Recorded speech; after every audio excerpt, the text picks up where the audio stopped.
Advisory Committee to develop a new curriculum for high school civics.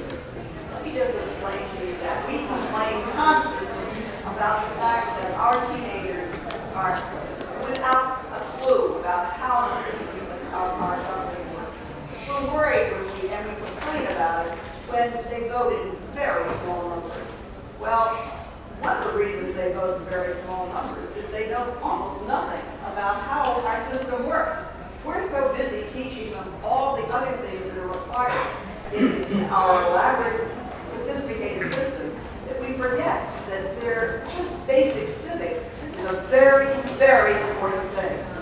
The course we're talking about will include but not be limited to the function and composition of branches of local, state, and federal government, and the history of social movements, current events, and community-based action and service learning projects.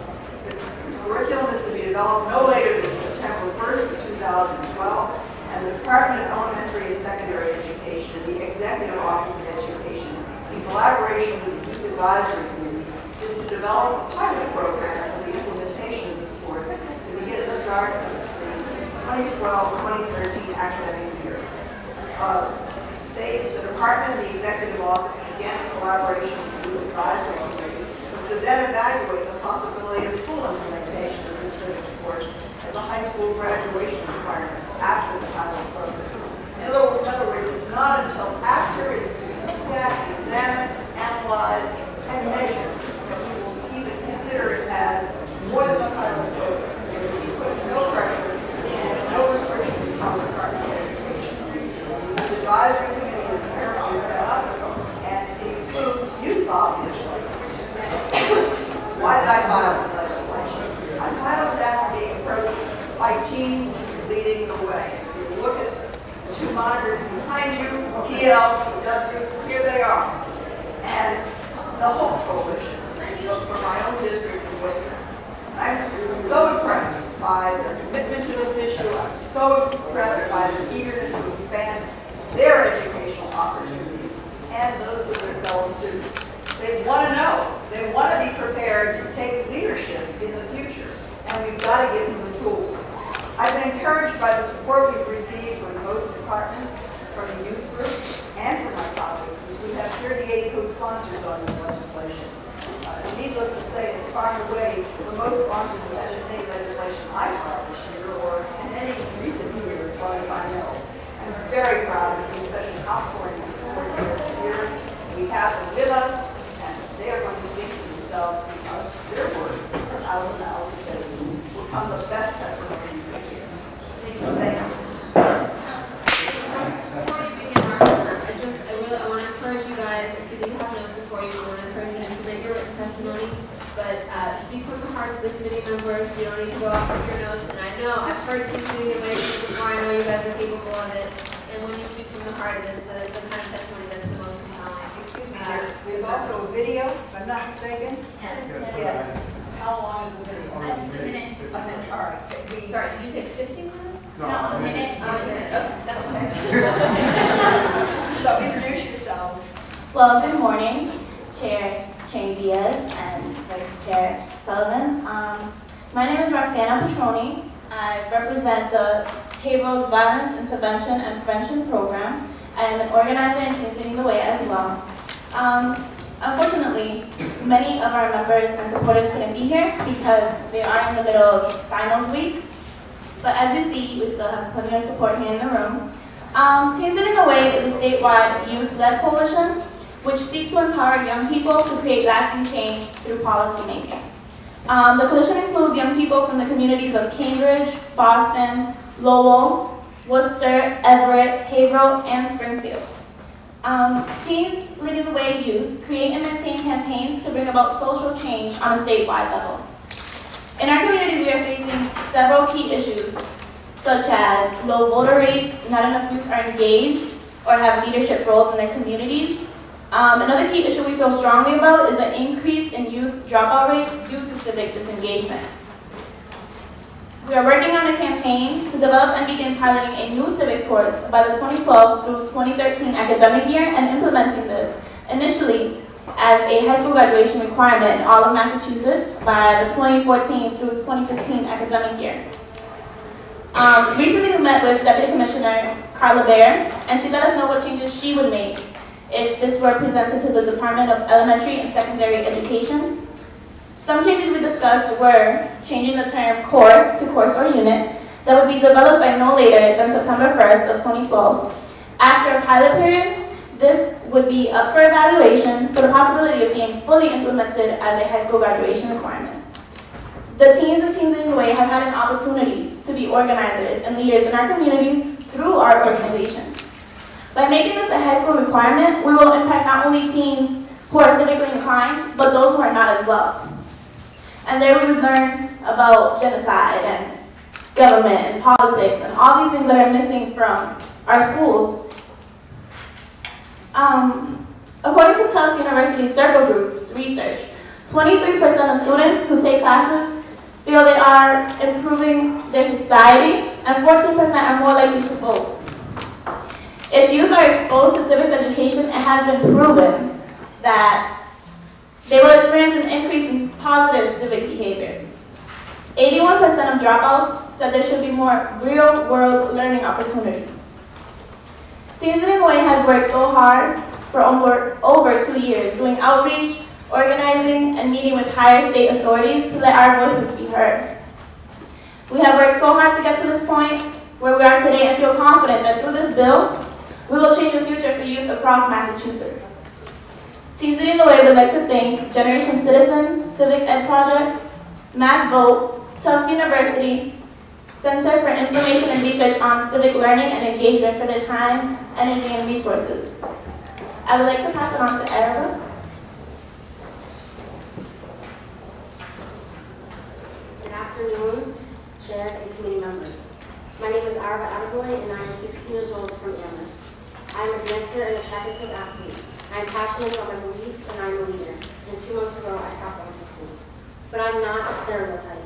I love to learn and I love to read. I love to meet new people, hear new ideas, try new things, debate, and be in the world. I want to learn about things relevant to my future and those that came before me. I want to learn about the world and about revolutions. But in school, I'm not allowed to. Do you think my school ever mentioned Egypt, Tunisia, or Libya? It didn't. Do you think my school taught the real reason Rosa Parks sat in the front of that bus? They told me it was because she was tired. They forgot to mention Mrs. Parks was sick and tired of being sick and tired. At Amherst High, like many schools, either you sit down and learn from textbooks they choose or you don't learn. Different learning styles are put down and many of us are made to feel like we have no value, like our experiences in the world don't mean anything. I was told I didn't try hard enough. I was made to feel stupid. I was forced to conform to certain ways of education, to societal expectations, to unfair rules, to harassment from other students. And when I went to the administration to get help, they ignored me. They told me to go back to my desk. They made me feel small, like I didn't matter. Has anyone ever made you feel small? The administrators at my school never reached out or took any responsibility for what they did to me. They never acknowledged my work in the community or my leadership. They never dealt with the bullying and harassment. They never asked why I needed to leave. They never asked me to stay in school until we hired a lawyer. They put me in a box and left me on the side of the road. They pushed me out. But I know that I am a leader and I will leave my mark in the world. Every day, students like me are pushed out of school. That is not our fault. We are sick and tired of being sick and tired. We have been silenced. The school structure is failing us. Many of our schools are not about educating students and teaching us about the world and life. They are processing plants that only care about test results. Too many are factories where we are treated like machines and the well-being of each and every student is not noticed. Also, to get a good reputation and ranking. Do you want to know why the dropout rate is increasing? Do you want to know why students like me aren't engaged? We need a civics engagement class that enables us to be educated in the community, not just in the classroom. That allows us to be in the world, to have experiences, and try out new ideas. This is learning by doing. I am able to form opinions and be a critical thinker because I was exposed to civics and Teens Leading the Way. But what about the other youth? The kids sitting at their desks or the kids who left school and are not connected. We need to have civics be a graduation requirement so all students are exposed to the world. So all students can gain knowledge by being active citizens. So all students have the opportunity to engage in our communities. We need to have civics be a graduation requirement so young people like me are recognized and valued in our schools as the leaders not just of the future, but as the change makers of today. So I'd ask all of you to support Senate Bill 183, Civics Education for Massachusetts. And to the committee members here today, remember my story. But I'm only one of thousands. Look around and know you have the power to change the course of the story, not only for me, but for all of us.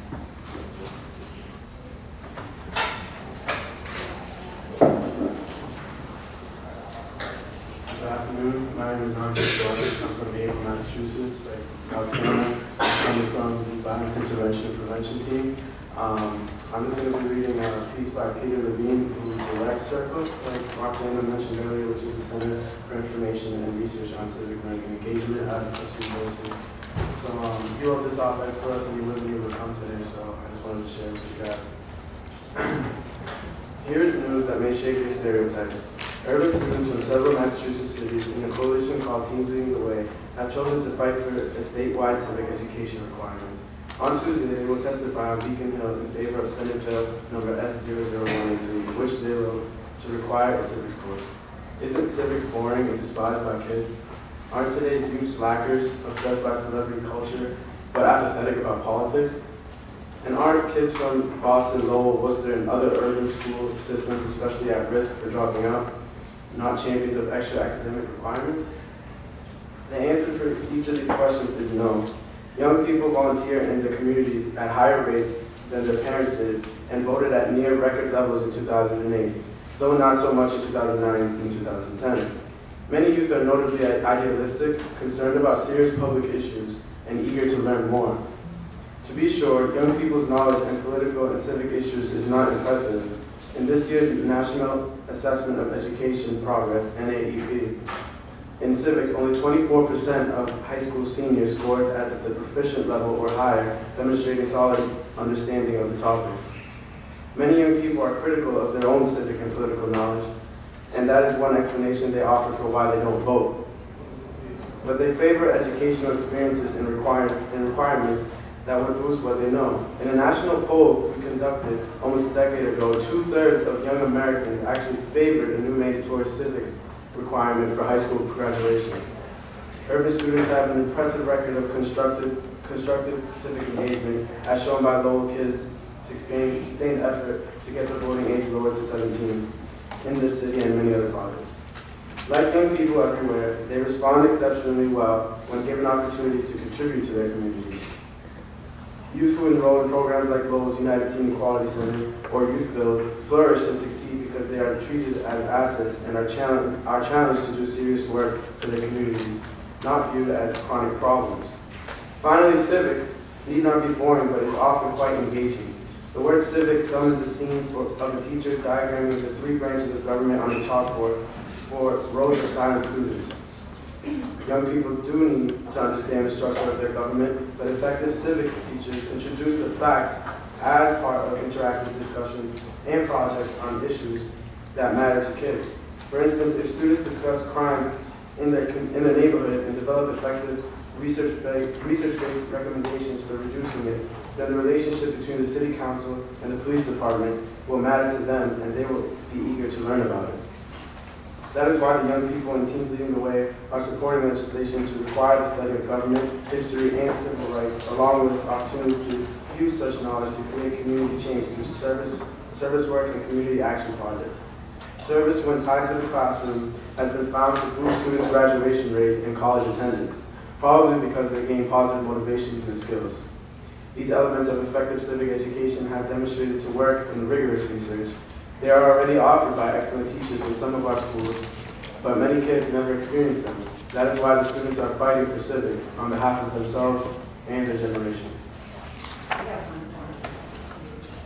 I also had a piece, but I wasn't going to read it. It's just another article by Professor Mira out of Harvard, and so I can just give that to you guys. Yes, we will definitely accept that, and if I can also include I've got the name already.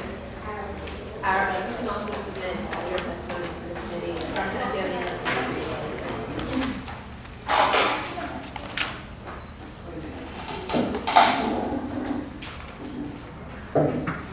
Before we leave, I just want you all to think about what got you involved in your careers and what influenced your life, because this bill has the possibility to influence thousands of teens. Thousands graduate high school each year, and if this is a requirement, it will impact them all.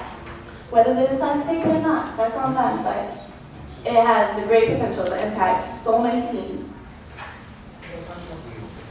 I'm just going to introduce the video, but before that, I just wanted to say that we had spoke to Representative Enriquez on his way out, and he said that he absolutely supports it, and that civics was already a class, so rather than creating this whole thing, it would just be easier to put it back in the generation before us, like, had the opportunity to take it, so why not us? And like how Representative said, like, your generation and generations before you had civics, and now that's finally contributing to why you guys are here. We want our peers to be able to be exposed to that. Everybody in Teams in the way we make the choice to attend our organizations, which exposes us to coalitions like Teams Way. That's how we learn. That's how we want our peers to learn. Like, everyone thinks civics is so boring to sit in class, but we want it to be action civics, like how we learn. We want them to go out into communities and interact with their peers and other citizens and like hands-on applied learning. And that's like a really big aspect of the class that we wanted. And that kind of ties into the video, which I'm going to introduce now. Teams in the Way, like we said, is made up of 7 communities. One of them being the Young People's Project from Cambridge, and a wide variety of teams. And 2 of our teams are actually performers. So they compose the music, wrote the lyrics, and we all recorded this music video type as for you guys. So without further ado, this is Civics. It's not just a car, it's movement.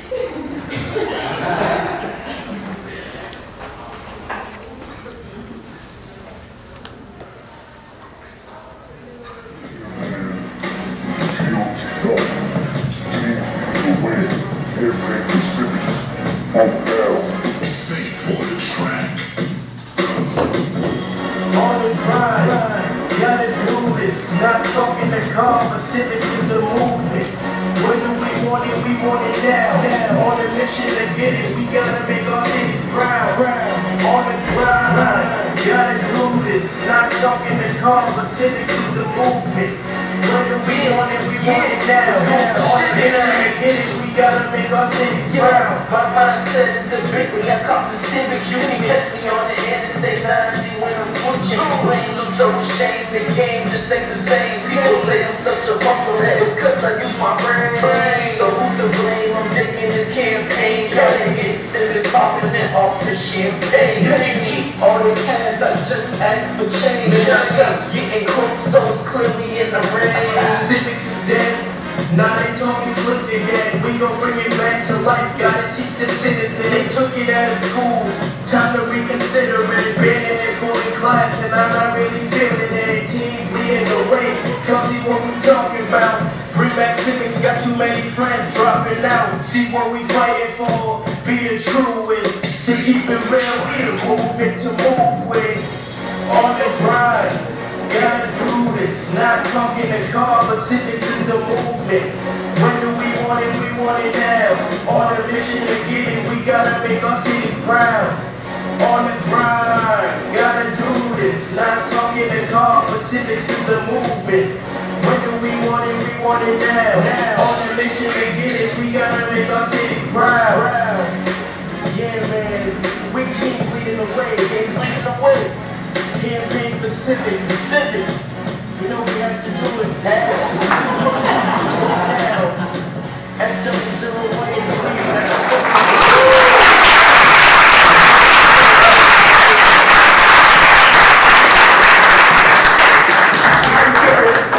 think you got the message.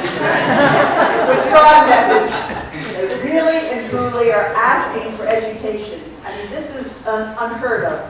You sit on this committee, you chair this committee, you understand, to have students come to you and say, we want it, and we want it now, and they've made it very plain, purposes it will solve. So I hope that you will act favorably on the bill, and we'd be happy to work with you in any way possible, to see this bill move forward. So thank you very much for your time and attention. Thank you very much. If Co-Chairwoman Tyson would like to make a video, can you guys help us? Thank you very much.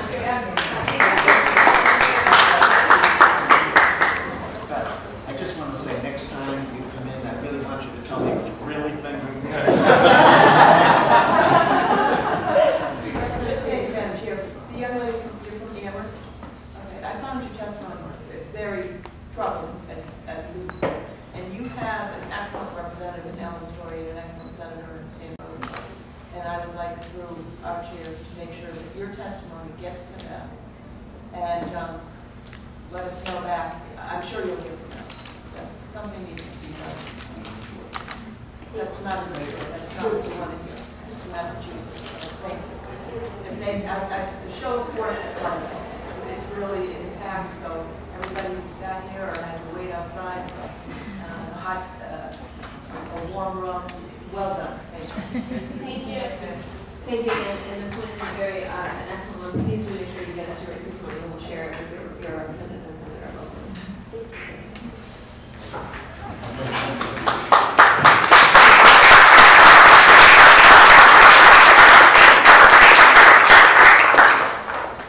Okay, we are going to keep muscling through. So we're going to go back to House Bill 1074. By and for the people required. I do want to just add that I was very inspired by Tim Sullivan when he spoke about working people, because I think that that's a major component of a healthy democracy is a strong middle class, and everything he was saying I found very inspiring and to the point, and we support that as well. Thank you. Thank you, Sarah. Thank you for your testimony.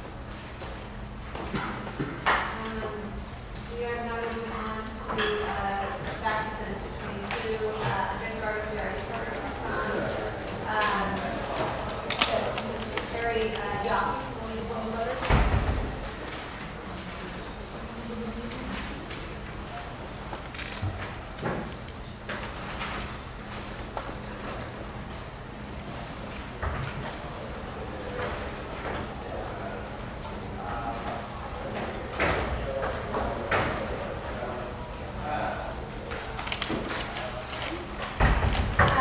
Thank you, Madam Co-Chairs and members of the committee.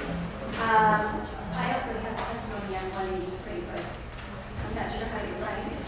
If you can comment on both of them, 3 minutes, we'd love for you to come to hearing, we would also accept your written. Okay, a shot. It's best I can. My name is Terry Gossi. I'm the chair of the Education Committee of the League of Women Voters in Massachusetts. The League fully supports the revitalization of the Special Commission on Civic Engagement and Learning, and supports this bill, Senate Bill 222. The disappointing results from the National Assessment on Education Progress National Civics exam were a big wake-up call for all of us. And they clearly demonstrated the need to improve students' access to learning the fundamentals of democracy and the importance of addressing the learning gap now. In order to truly participate in a constitutional democracy such as ours, it's imperative that students from grade school into high school and beyond understand our country's principles and institutions. And since the passage of the Ed Reform Act, the League has monitored the development of statewide curriculum frameworks and has written to the Board of Education supporting a strong civics component in the social studies framework. We look forward to learning about the status of the implementation and assessment of these frameworks, as well as participating in developing a status report on civics education in the Commonwealth. In addition, encouraging voter education and participation is a primary mission of the League. Membership on this commission supports our priorities in voter service and citizen education as outlined in our recently approved strategic plan here at the League of Massachusetts. Students need to be able to apply their knowledge of democracy through active civic involvement. The League has a long, rich history of civic engagement projects in which Massachusetts teachers, League members, and students have been engaged with funding support from their school districts, the DOE, and federal Learn and Serve grants, which we will continue to encourage. If the Commission holds public hearings, we will encourage and mobilize the attendance of our membership throughout the state, and we look forward to bringing our commitment to civic engagement and history of advocacy and voter education to this Commission. So that's my comments on 222. On 183, you'll probably be shocked to hear that the League actually does not support it as currently written, and we, however, we are emphatically in support of the inclusion of the civics curriculum and service learning strategy for all grades K through 12 in the Massachusetts History and Social Studies framework actions in education and by the League of Women Voters United States positions on representative government and our own actions here in Massachusetts on civic education and engagement. We recommend that a broader implementation of civic education and service learning be promoted and have reservations really with SB 8183's requirement of civics as a high school graduation requirement at this time. We'd like to see, I'm going to shoot to the bottom line because I don't want to take up so much time here. But what we really urge and committed to do is to ensure that the proposed civics curriculum be guided by the history, social studies frameworks, and that these standards be incorporated in the Common Core for Massachusetts K through 12, and that when the Board of Education is able to implement the history and social studies requirements, that civic and education not only be included but be primary. So that's really what we have to say on that. Questions? Yeah, I do have a question. Is your critique of the of 183 that you'd like to see civics in earlier grades Woven through the frameworks. Yeah. Any other questions? Seeing none, thank you very much. Thank you, and I have copies for all of you on both.